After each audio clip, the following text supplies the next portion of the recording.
This test is to determine if 109 inches of 8 AWG wire, that is this one right here, running from the primary power system's starter output terminal to the starter, will provide sufficient inrush limiting resistance to allow the start to begin.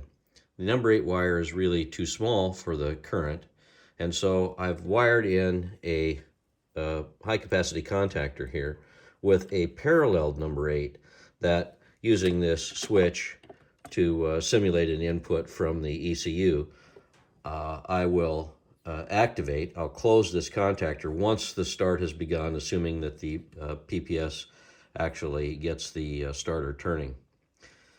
So, in addition to checking to see if the starter function will work, once it's turning, we're interested in monitoring the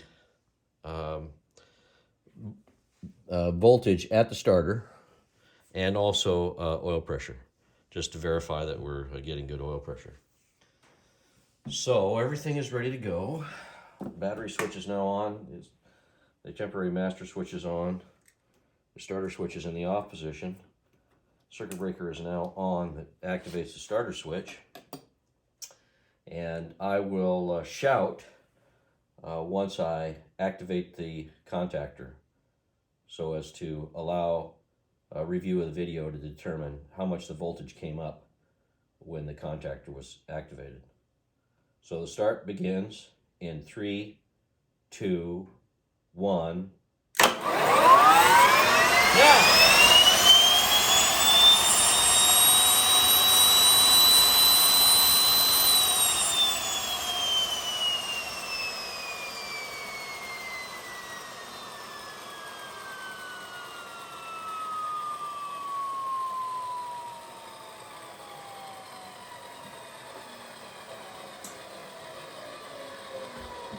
Okay, that was a completely successful start sequence, and we'll check the video now to verify what sort of voltage we got at the start. I'm going to first check to see just how hot the wire got. I expected it got fairly warm.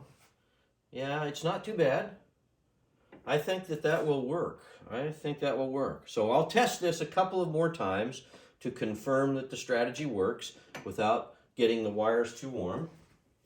And then I will see if I can.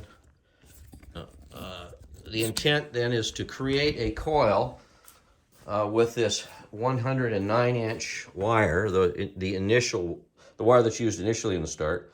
I'll make a coil which I will mount right here. Half of the coil will have loops running in one direction, then I'll reverse it to go in the other direction to nullify the magnetic field that would result from the current passing through that wire.